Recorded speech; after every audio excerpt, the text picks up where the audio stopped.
and welcome to yet another edition of Ask Miss Judes.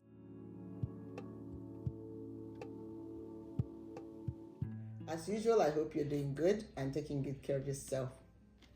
Today, I want to just quickly talk about what I've captioned, "You are not everybody." I want to give credit to my mother because that's what she always used to say as children. When we were children, I wanted to do something, she would say, "You are not everybody."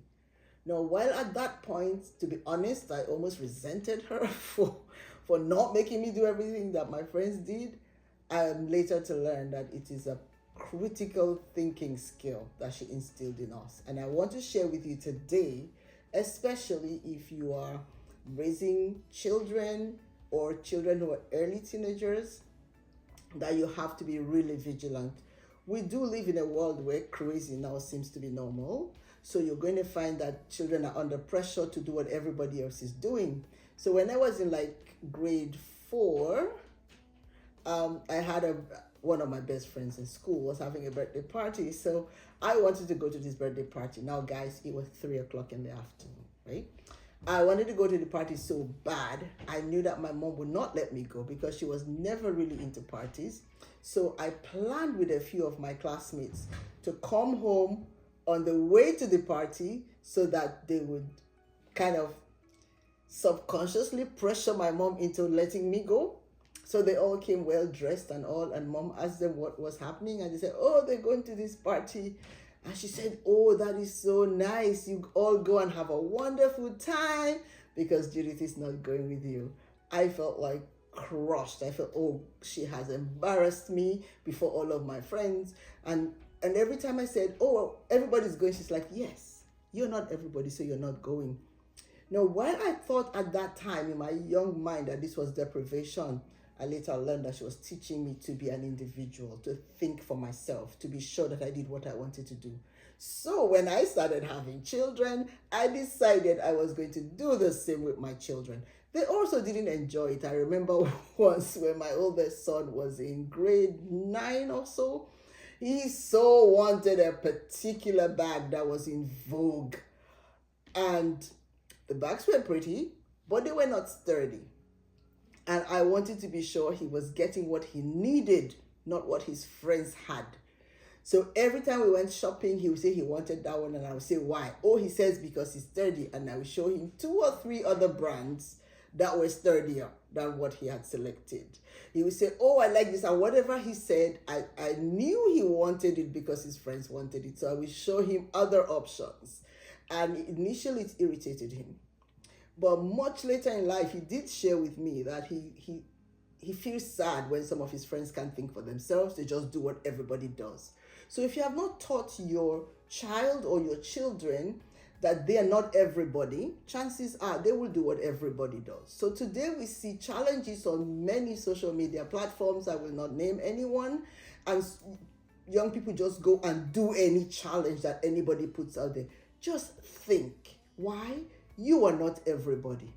I believe that God made every one of us with our own mind, with our own peculiar contributions to the world, that if we just go with what everybody does, the world will miss out on that peculiar gift that we are being given to bring to the mix for everybody's benefits. So I want to encourage you, especially, and I'm directing this now to African and Caribbean mothers who are raising children in diaspora. You have to be extremely careful that you don't allow your children to fit into the mold of what everybody does or what it is that society expects of them, because each child is endowed by God. I believe that my 3 children are awesome because they're different, they're unique. God gave them to me to raise for him. So if I let them do what everybody does, and at the end of the day they don't remember who they are because they are now like everybody, who will lose? Society would lose. As people, we would lose that special gift. So I want to just really encourage you. I know some of you have written to ask about challenges with your children, wanting to do what everybody does. Oh, for example, one thing my children did not like me for was we didn't do sleepovers.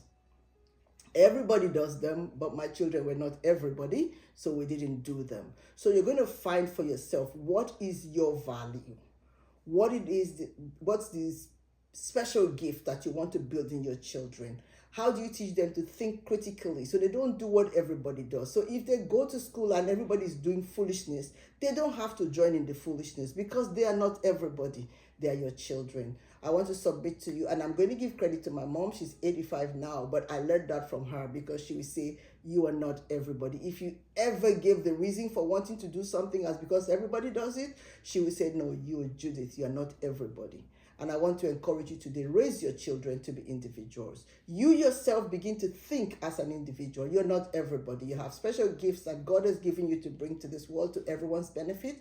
And you need to connect with that gift. As you all know, I'm a Christian, so I derive my personhood from who God made me to be. So if God has called me to be a mother, a wife, a nurturer, a professional, a friend who leads people to Him, I would be so foolish to just be passive and do what everybody does because I want to be accepted.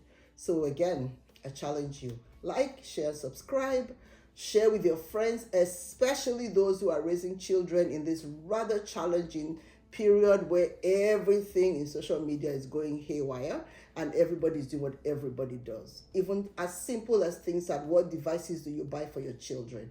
Don't get what everybody gets. Think constructively. What it is, what would this be? What value will this be to your child? How will this help them to develop their minds for themselves to be valuable members of society who will stand their ground on the side of integrity and what is right rather than what everybody does? Thank you so much. As usual, I'll encourage you to like, share, and subscribe if you haven't done so already. And if you have any comments or you'd like to share your own experiences of your childhood or some of the practices that you infuse into raising your children, please drop your comments in the comment sections down below. Alternatively, you could send an email to askmissjudz@gmail.com. So that's askmzjudz@gmail.com. I look forward to hearing from you and wishing you all the best. By the grace of God, I'll see you again real soon. Bye.